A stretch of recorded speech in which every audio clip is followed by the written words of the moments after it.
Hello students, मेरी class में आप सबका स्वागत है। और आपने ये पढ़ लिया होगा, यहाँ पर लिखा हुआ है आपदा।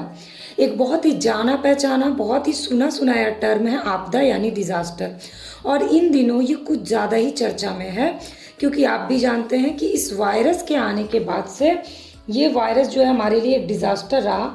तो अगर आप किसी भी प्रतियोगी परीक्षा के एग्ज़ाम की तैयारी कर रहे हैं, तो चाहे आपका मेंस का एग्ज़ाम में जीएस हो या फिर एसे का हो या फिर इंटरव्यू हो, किसी भी लेवल पे जाकर के आपसे डिज़ास्टर से रिलेटेड क्वेश्चंस हो सकते हैं। तो ये जो डिज़ास्टर है ना, इसके बारे में हम 10 वीडियोस के थ्रू इस पूरे डिज़ास्टर टॉपिक के अलग अलग एस्पेक्ट्स को समझेंगे, ताकि आप एसे में, जीएस में या इंटरव्यू में किसी भी तरह से कोई कन्फ्यूज़न आपके अंदर ना रहे। तो चलिए शुरू करते हैं डिज़ास्टर टॉपिक को।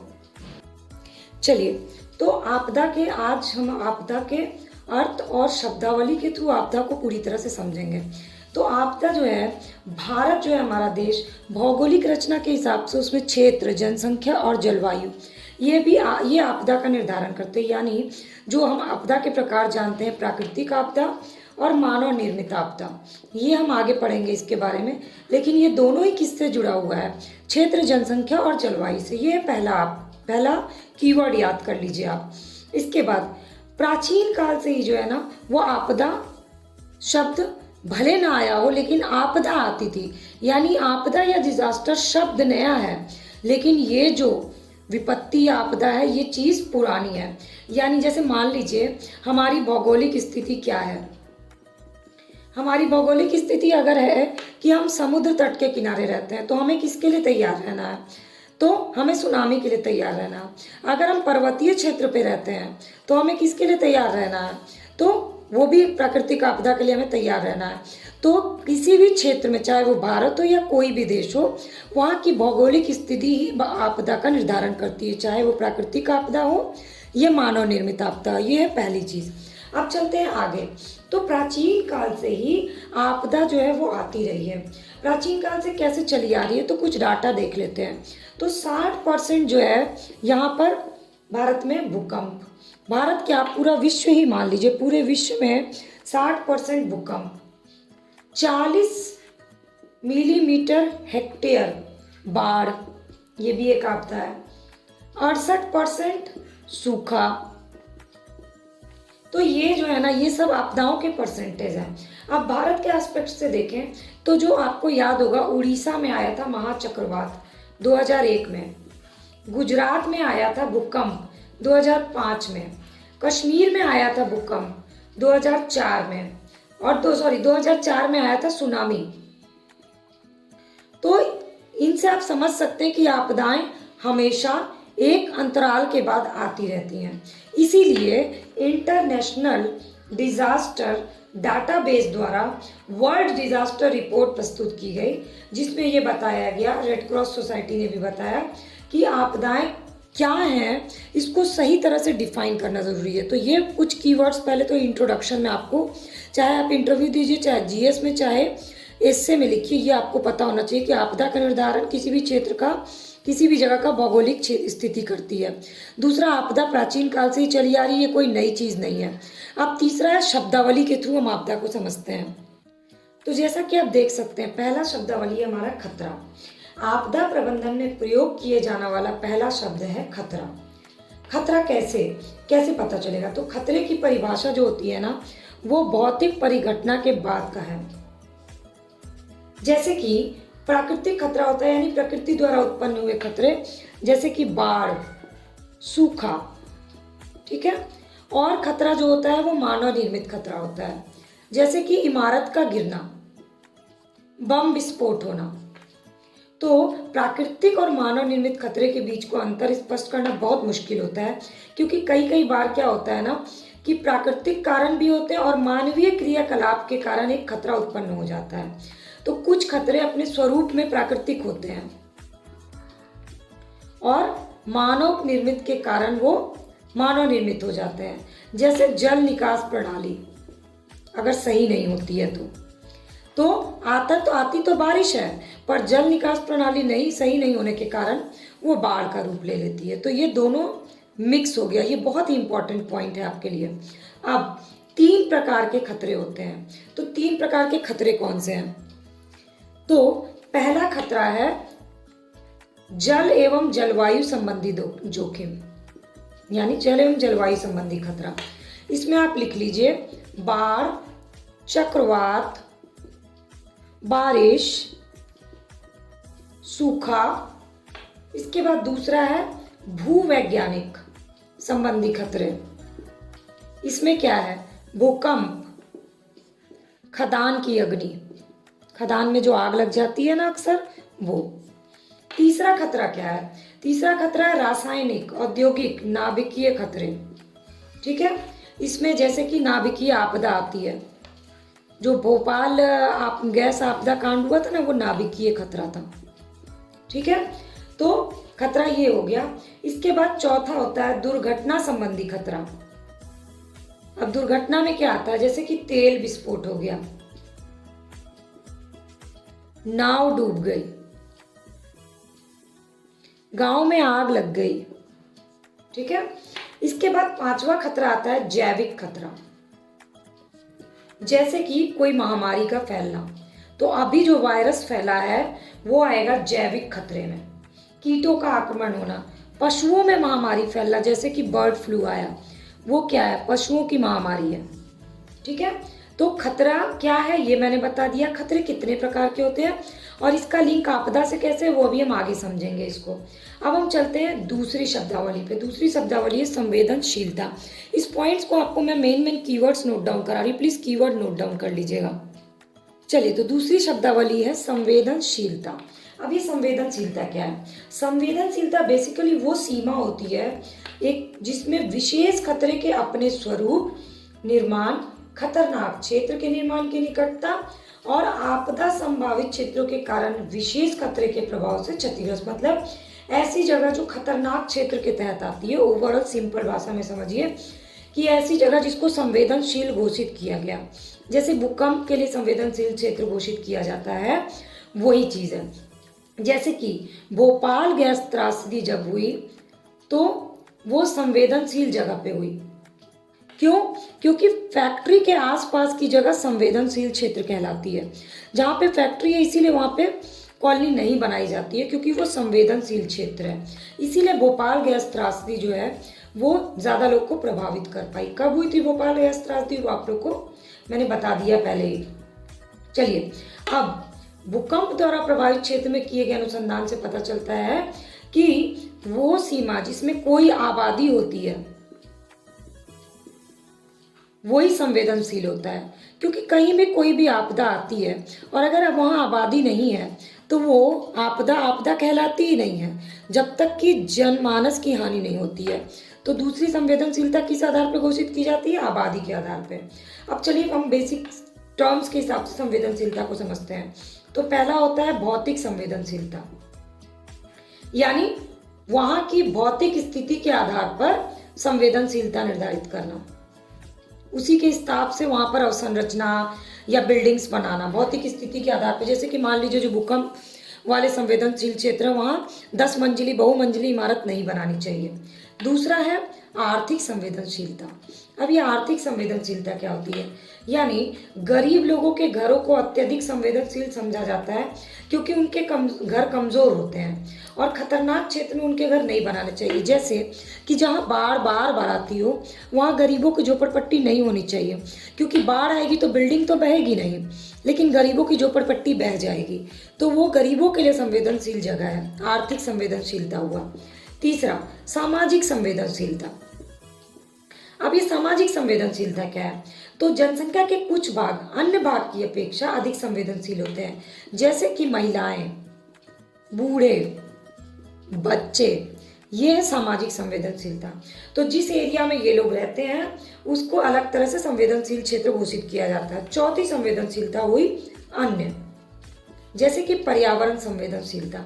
कोई भी फैक्ट्री स्थापित की जाती है तो वहाँ पे पर्यावरण संवेदनशीलता देख के स्थापित की जाती है कि वहाँ का पर्यावरण प्रभावित ना हो। ये है दूसरी शब्दावली आपदा से रिलेटेड। अब हम चलते हैं तीसरी शब्दावली की तरफ। तो तीसरी चीज है क्षमता। अब ये क्षमता क्या है? क्षमता का पर्यायवाची पहले देख लीजिए तो आपको खुद समझ में आएगा। ज्ञान, कौशल, और संसाधन, यही क्षमता निर्धारित करते हैं। कैसे भाई? अब ज्ञान, कौशल और संसाधन का क्षमता से क्या रिलेशन है आपदा में? चलिए बहुत आसान शब्द में बताती हूँ कि सिक्के के दो पहलू होते हैं, सबको पता है। तो उसी तरह से संवेदनशीलता सिक्के के भी पहलू हैं। तो पहला तो मैंने आपको बता दिया। दूसरा पहलू है संसाधन वहाँ का। तो क्षमता कहीं की किस आधार पर निर्धारित करिएगा कि कहीं पर आपदा आई है तो वहाँ पे क्षमता क्या है। जैसे कि कहीं पर आपदा आती है तो वहाँ के घर कैसे हैं, स्थायी है या फिर ऐसे ही अस्थायी घर है।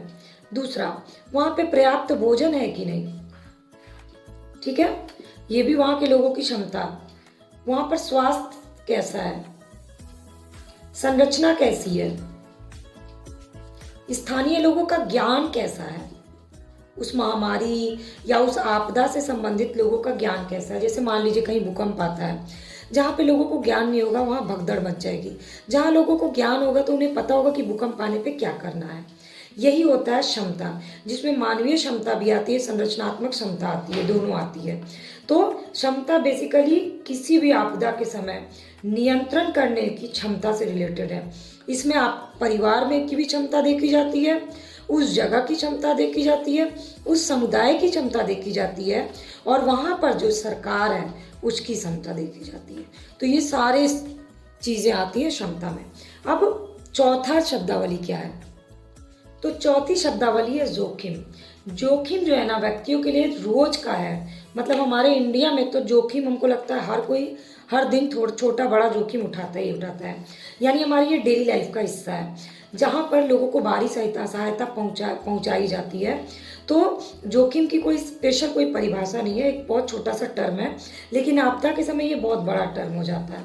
क्योंकि आपदा तब घटित होती है जब संख्या में संवेदनशील लोग प्रभावित हो जाते हैं, बड़ी संख्या में, तो वो जोखिम बन जाता है। अब हानिकारक परिणाम होते हैं जिसके, जैसे कि मानव की हानि, शारीरिक हानि, आर्थिक हानि।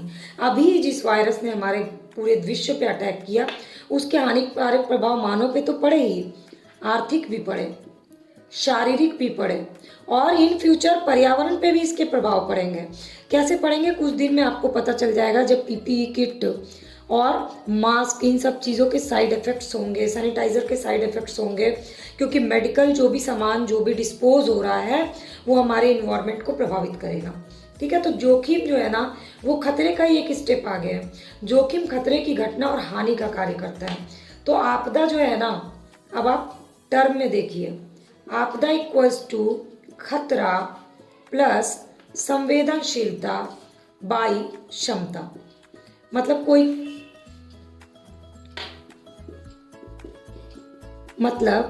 कोई भी आपदा किन चीज़ों से मिलके आती है? कोई जगह जहाँ खतरा हो, जो जगह संवेदनशील हो, और वहाँ के लोग जोखिम में पड़ जाएं। इन तीनों को मिला के कोई भी बड़ी घटना होती है उसको बोलते हैं आपदा। लेकिन इन तीनों को काटा किसके द्वारा जा सकता है? क्षमता के द्वारा काटा जा सकता है, बहुत ही सिंपल टर्म के द्वारा। और अगर आप ये अपने इंटरव्यू में बताते हैं या मेल्स में लिखते हैं तो आपको नो डाउट बहुत अच्छे नंबर मिलेंगे। तो जब खतरा और संवेदनशीलता अधिक होंगे तो आपदा घटित होगी, लेकिन उसको कम किया जा सकता है क्षमता के माध्यम से। तो ये होता है। और कोई भी प्राकृतिक घटना तब तक आपदा नहीं होती जब तक कि आसपास क्या ना हो, जनसंख्या ना हो। तो कोई भी आपदा कैसे प्रभावित होती, कैसे परिभाषित होती है? जब वहाँ पे कोई जनसंख्या होती है। और आपदा मॉडल में संवेदनशीलता सबसे इम्पॉर्टेंट है। अगर शुरू में ही संवेदनशील क्षेत्र को पहचान लिया जाएगा तो ना तो जोखिम होगा और ना ही खतरा होगा। तो सबसे इम्पॉर्टेंट क्या है? संवेदनशीलता और खतरे का सही आकलन करना। अब खतरा और संवेदनशीलता और जोखिम, इसका आकलन कैसे किया जाए? अगला इंपॉर्टेंट क्वेश्चन हमारे लिए बनता है। तो भाई पहले तो मानचित्रण करना जरूरी है। चाहे आप किसी भी देश में हो, वहाँ उसका खतरे का मानचित्रण करना जरूरी है। और इसके लिए आपको इतिहास का भी सहारा लेना चाहिए कि इतिहास में उस जगह पे क्या रहा है, ताकि उसी की चित्र बना करके आप उसको संवेदनशील घोषित कर सकें। फिर उसके बाद वहाँ का कैलेंडर तैयार करना चाहिए। कैसा कैलेंडर? कि पिछले कुछ सालों में वहाँ पे कितनी घटनाएं घटी हैं, उसी आधार पे आप उसका ग्राफ बना सकते हो और कैलेंडर के आधार पे उस जगह को घोषित कर सकते हैं। जैसे कि बाढ़, सूखा, महामारी, ठीक, कब आया, ईयर लिखिए और क्षेत्र लिखिए और फिर उसका ग्राफ बनाइए, तो अपने आप पता चल जाएगा। जैसे बिहार, जैसे ही आप बिहार लिखते हैं तो बाढ़ का ऐसे ग्राफ रहता है, ठीक है। भूकंप लिखते हैं तो दिल्ली का ग्राफ आएगा। तो इस तरह से खतरे और आपदा का ग्राफ बनाना होता है और यही होता है आकलन का सही तरीका। इसके बाद आपको वहाँ की समस्या पहचाननी होगी, वहाँ की आजीविका देखनी होगी, वहाँ के लोगों की आजीविका का स्तर क्या है। इसके बाद आकलन करके बताना होगा कि कौन संवेदनशील जगह है और कौन सी क्या संवेदनशील है वहाँ पे, मतलब वहाँ का संवेदनशीलता क्या, वहाँ के मानव संवेदनशील है, वहाँ की भूमि संवेदनशील है, वहाँ का पर्यावरण संवेदनशील है, या वहाँ आर्थिक संवेदनशीलता है, या फिर सामाजिक संवेदनशीलता है।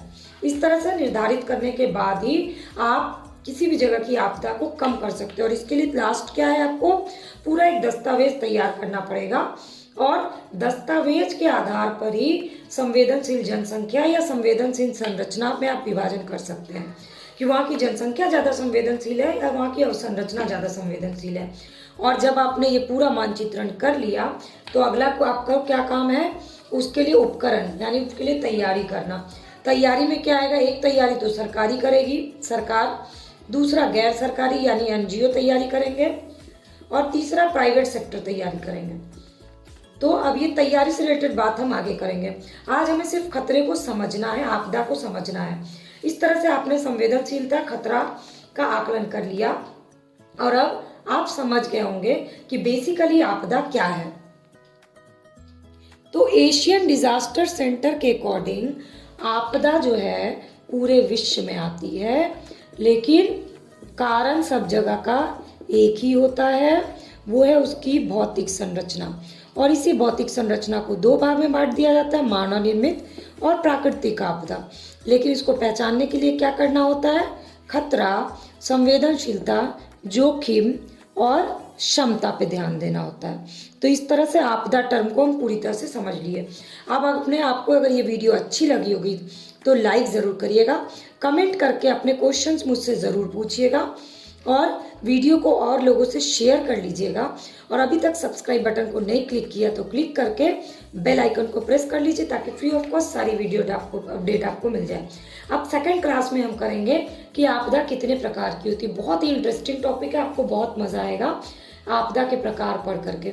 और इन चीज़ों को आप बहुत ही आसान टर्म में और लोगों से डिस्कस कर सकते हैं। बहुत ही अच्छे टर्म में, ईजी टर्म में मैंने आपको ये बताया है। Thanks for watching my channel.